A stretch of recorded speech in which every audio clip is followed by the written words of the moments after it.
Hello friends, ಎಲ್ಲರಿಗೂ ನಮಸ್ಕಾರ. ಇವತ್ತಿನ ನನ್ನ recipe requested recipe, healthy and tasty north ಕರ್ನಾಟಕದ ಸಂಕ್ರಾಂತಿ ಸ್ಪೆಷಲ್ ಸ್ವೀಟ್ ಮಾದ್ಲಿ. ಈ ರೆಸಿಪಿಯನ್ನು ರಿಕ್ವೆಸ್ಟ್ ಮಾಡಿದವರು ಶ್ರೇಯಾ ತಡ್ಸ, ಸ್ಮಿತಾ ಮತ್ತು ಆಶಾ. ಫ್ರೆಂಡ್ಸ್, ನಾವು ಯೂಶ್ವಲಿ ಮಾದ್ಲಿ ಹಿಟ್ಟನ್ನು ಗಿರಣಿಯಲ್ಲಿ ರೆಡಿ ಮಾಡಿಸ್ಕೊಂಡು ತರ್ತೀವಿ. ಆದರೆ ನಾನಿವತ್ತು ಎಲ್ಲರೂ ಮನೆಯಲ್ಲಿ ಈಸಿಯಾಗಿ ಸ್ಮಾಲ್ ಕ್ವಾಂಟಿಟಿಯಲ್ಲಿ ಹೇಗೆ ಮಾದ್ಲಿ ಮಾಡ್ಬೋದು ಅಂತ ತೋರಿಸ್ತಾ ಇದ್ದೀನಿ. ಈ ರೆಸಿಪಿ ಇಷ್ಟ ಆದರೆ ವಿಡಿಯೋ ಕೆಳಗಡೆ ಇರುವ ಲೈಕ್ ಬಟನ್ ಅನ್ನು ಪ್ರೆಸ್ ಮಾಡಿ. ಹೊಸ ವಿಡಿಯೋಗಳ ನೋಟಿಫಿಕೇಷನಿಗಾಗಿ ಬೆಲ್ ಐಕನ್ ಅನ್ನು ಪ್ರೆಸ್ ಮಾಡಿ. ಇನ್ನಷ್ಟು ನಾರ್ತ್ ಕರ್ನಾಟಕದ ರೆಸಿಪಿಗಳಿಗಾಗಿ ನಮ್ಮ ಚಾನಲ್ ಪಾಕಶೃಂಗಾರವನ್ನು ಸಬ್ಸ್ಕ್ರೈಬ್ ಮಾಡೋದು ಮಾತ್ರ ಮರಿಬೇಡಿ. ಬನ್ನಿ, ಹಾಗಾದರೆ ಮಾದ್ಲಿ ಮಾಡಲು ಏನೆಲ್ಲ ಸಾಮಗ್ರಿ ಬೇಕು ಅಂತ ನೋಡೋಣ.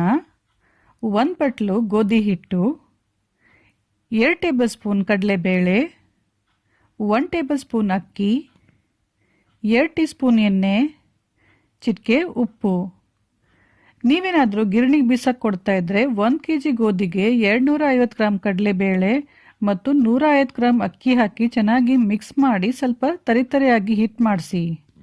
ಮಾದ್ಲಿ ಹಿಟ್ಟು ಸ್ವಲ್ಪ ತರಿತರಿನೇ ಇರಬೇಕು, ಫುಲ್ ನೈಸ್ ಇರಬಾರ್ದು. ನಂತರ ಬೆಲ್ಲನ ಪುಡಿ ಆದರೂ ಮಾಡಿಟ್ಕೊಳ್ಳಿ, ಇಲ್ಲ ತುರಿಯೋ ಮನೆಯಲ್ಲಿ ತುರಿದಾದರೂ ಇಟ್ಕೊಳ್ಳಿ. ಮತ್ತು ನಿಮ್ಮ ರುಚಿಗೆ ತಕ್ಕಷ್ಟು ನೋಡ್ಕೊಂಡು ಹಾಕ್ಕೊಳ್ಳಿ. ನಾನಿಲ್ಲಿ ಗೋಧಿ ಟೇಸ್ಟ್ ತೊಗೊಂಡಿದ್ದೀನಿ, ಅಷ್ಟೇ ಸೇಮ್ ಕ್ವಾಂಟಿಟಿಯಲ್ಲಿ ಬೆಲ್ಲನೂ ತೊಗೊಂಡಿದ್ದೀನಿ. ನಂತರ ತುರಿದ ಒಣ ಕೊಬ್ಬರಿ, ಎಳ್ಳು, ಗಸಗಸೆ, ಒಣಶುಂಠಿ ಪುಡಿ, ಜಾಯಿಕಾಯಿ ಪುಡಿ, ಏಲಕ್ಕಿ ಪುಡಿ, ಡೈಮಂಡ್ ಕಲ್ಸಕ್ಕರೆ, ಗೋಡಂಬಿ ಮತ್ತು ದ್ರಾಕ್ಷಿ. ಫಸ್ಟ್ ಒಂದು ಕಡಾಯಿಯಲ್ಲಿ ತುರಿದ ಒಣ ಕೊಬ್ಬರಿ ಹಾಕಿ ಚೆನ್ನಾಗಿ ಹುರಿಯಿರಿ. ಗ್ಯಾಸನ್ನು ಸಿಮ್ಮಲ್ಲಿಟ್ಬಿಟ್ಟು ಒಣ ಕೊಬ್ಬರಿ ಸ್ವಲ್ಪ ಗರಿ ಗರಿ ಆಗೋವರೆಗೂ ಹುರಿದು ಆಮೇಲೆ ಅದನ್ನೊಂದು ಪ್ಲೇಟಲ್ಲಿ ತೆಗೆದಿಟ್ಕೊಳ್ಳಿ.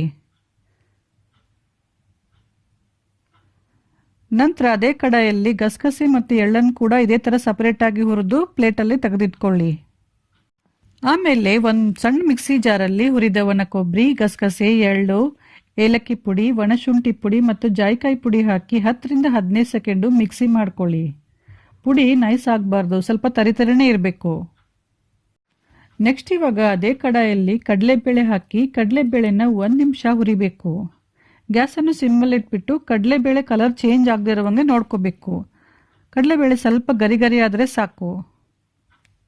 ಆಮೇಲೆ ಅದೇ ಥರ ಅಕ್ಕಿನ ಕೂಡ ಹುರ್ಕೋಬೇಕು. ಅಕ್ಕಿ ಕಲರ್ ಕೂಡ ಚೇಂಜ್ ಆಗಬಾರ್ದು, ಅದು ಕೂಡ ಸ್ವಲ್ಪ ಗರಿ ಗರಿ ಆದರೆ ಸಾಕು. ಕಡಲೆಬೇಳೆ ಮತ್ತು ಅಕ್ಕಿ ಎರಡೂ ಸ್ವಲ್ಪ ತಣ್ಣಗಾದ ನಂತರ ಮಿಕ್ಸಿಗೆ ಹಾಕಿ ಸ್ವಲ್ಪ ತರಿತರಿಯಾಗಿ ಪುಡಿ ಮಾಡ್ಕೊಳ್ಳಿ. ನೆಕ್ಸ್ಟ್ ಇವಾಗ ಹಿಟ್ಟು ಕಲಸೋ ಪಾತ್ರೆಗೆ ಗೋಧಿ ಹಿಟ್ಟು, ಮಿಕ್ಸಿ ಮಾಡಿಕೊಂಡ ಕಡಲೆ ಮತ್ತು ಅಕ್ಕಿ ಹಿಟ್ಟನ್ನು ಹಾಕಿ ಚಿಟಿಕೆ ಉಪ್ಪು ಹಾಕಿ ಚೆನ್ನಾಗಿ ಮಿಕ್ಸ್ ಮಾಡಿ. ಆಮೇಲೆ ಎಣ್ಣೆನ ಸ್ವಲ್ಪ ಬಿಸಿ ಮಾಡಿ ಹಾಕಿ ನಿಧಾನ ಕೇರ್ಫುಲ್ಲಾಗಿ ಮಿಕ್ಸ್ ಮಾಡಿ ನಂತರ ಸ್ವಲ್ಪ ನೀರು ಸೇರಿಸ್ತಾ ಗಟ್ಟಿ ಹಿಟ್ಟು ಕಲಸಿ. ಹಿಟ್ಟು ಸ್ವಲ್ಪ ಗಟ್ಟಿನೇ ಇರಬೇಕು. ಹಿಟ್ಟು ಕಲಸಿದ ತಕ್ಷಣನೇ ಚಪಾತಿ ಮಾಡಲು ಸ್ಟಾರ್ಟ್ ಮಾಡಬೇಕು.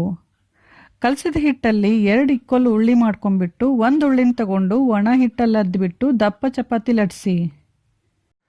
ಹಂಚು ಚೆನ್ನಾಗಿ ಕಾಯ್ದ ಮೇಲೆ ಲಟ್ಸಿದ ಚಪಾತಿ ಹಾಕಿ ಚಪಾತಿನ 2 ಸೈಡ್ ಚೆನ್ನಾಗಿ ಬೇಯಿಸಿ. ಈ ಚಪಾತಿಗೆ ಎಣ್ಣೆ ಹಚ್ಚಬಾರ್ದು. ಚಪಾತಿ ಬೇಯಿಸಿದ ತಕ್ಷಣ ಅದನ್ನು ಬೇಗ ಮುರಿಬೇಕು. ಬಿಸಿ ಇರುತ್ತೆ, ಸ್ವಲ್ಪ ಕೇರ್ಫುಲ್ಲಾಗಿ ಮುರಿಬೇಕು. ಚಪಾತಿ ಬಿಸಿ ಇರುವಾಗಲೇ ಬೇಗನ ಚಪಾತಿನ ಮುರಿದ್ಬಿಟ್ಟು ಮಿಕ್ಸಿಗೆ ಹಾಕಿ ಪುಡಿ ಮಾಡ್ಕೋಬೇಕು. ತಣ್ಣಗಾದರೆ ಅದು ಸರಿಯಾಗಿ ಪುಡಿ ಆಗಲ್ಲ, ಹಾಗಾಗಿ ಬಿಸಿ ಇರುವಾಗಲೇ ಪುಡಿ ಮಾಡಬೇಕು. ಫ್ರೆಂಡ್ಸ್, ನಾನಿಲ್ಲಿ ಕಡಿಮೆ ಕ್ವಾಂಟಿಟಿ ಮಾಡ್ತಾ ಇರೋದ್ರಿಂದ 2 ಚಪಾತಿನ ಒಟ್ಟಿಗೆ ಮಿಕ್ಸಿ ಮಾಡ್ಕೊಂಡಿದ್ದೀನಿ. ಆದರೆ ಜಾಸ್ತಿ ಕ್ವಾಂಟಿಟಿಯಲ್ಲಿ ಮಾಡಬೇಕಾದ್ರೆ 1 ಟೈಮಿಗೆ 1 ಚಪಾತಿಯನ್ನು ಮಾಡಿ ಅದನ್ನು ಮಿಕ್ಸಿ ಮಾಡಿಕೊಂಡು ನಂತರ ಇನ್ನೊಂದು ಚಪಾತಿ ಮಾಡಿ ಆಮೇಲೆ ಅದನ್ನು ಮಿಕ್ಸಿ ಮಾಡ್ಕೋಬೇಕು. ಎಲ್ಲ ಚಪಾತಿನ ಒಟ್ಟಿಗೆ ಮಾಡಿಬಿಟ್ಟು ಒಟ್ಟಿಗೆ ಮಿಕ್ಸಿ ಮಾಡಬಾರ್ದು. ಚಪಾತಿ ಬಿಸಿ ಇರುವಾಗಲೇ ಅದನ್ನು ಮಿಕ್ಸಿಗೆ ಹಾಕಿಬಿಟ್ಟು ಪುಡಿ ಮಾಡಬೇಕು. ಪುಡಿ ಮಾಡಿದ ಚಪಾತಿಯನ್ನು ಒಂದು ದಪ್ಪ ಹೋಲಿರುವ ಚಾಣಿಗೆಯಲ್ಲಿ ಹಾಕಿಬಿಟ್ಟು ಚಾಣಿಸ್ಬೇಕು.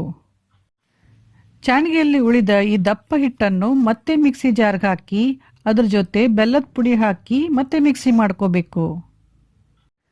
ಮಿಕ್ಸಿ ಮಾಡಿದ ಈ ಪುಡಿಯನ್ನು ಮೊದಲು ಚಾನ್ಸಿಟ್ಟ ಪುಡಿಯಲ್ಲಿ ಹಾಕಿ ಈ ಥರ ಅಂಗೈಯಿಂದ ತಿಕ್ಕಿ ತಿಕ್ಕಿ ಚೆನ್ನಾಗಿ ಮಿಕ್ಸ್ ಮಾಡಿ.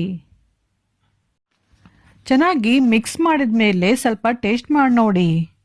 ಬೆಲ್ಲ ಏನಾದರೂ ಕಮ್ಮಿ ಅನಿಸಿದ್ರೆ ಹಾಕ್ಬಿಟ್ಟು ಮತ್ತೆ ಚೆನ್ನಾಗಿ ಮಿಕ್ಸ್ ಮಾಡಿ. ಆಮೇಲೆ ಮಿಕ್ಸಿ ಮಾಡಿಟ್ಕೊಂಡ ಕೊಬ್ಬರಿ ಮತ್ತು ಎಳ್ಪುಡಿ, ಗೋಡಂಬಿ ಮತ್ತು ದ್ರಾಕ್ಷಿ, ಡೈಮಂಡ್ ಕಲ್ ಸಕ್ಕರೆ ಹಾಕಿ ಚೆನ್ನಾಗಿ ಮಿಕ್ಸ್ ಮಾಡಿ.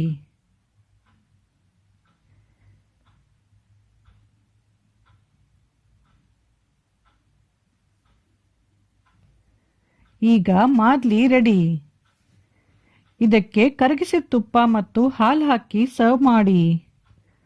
ಹಾಲು ತುಪ್ಪ ನಿಮ್ಗೆ ಇಷ್ಟ ಇಲ್ಲಾಂದರೆ ಹಾಗೆ ಕೂಡ ತಿನ್ಬೋದು. ನಾವು ಕರಗಿಸಿದ ತುಪ್ಪ, ಹಾಲು ಮತ್ತು ಕಟ್ ಮಾಡಿದ ಬಾಳೆಹಣ್ಣು ಹಾಕಿ ಚೆನ್ನಾಗಿ ಮಿಕ್ಸ್ ಮಾಡಿಕೊಂಡು ತಿಂತೇವೆ.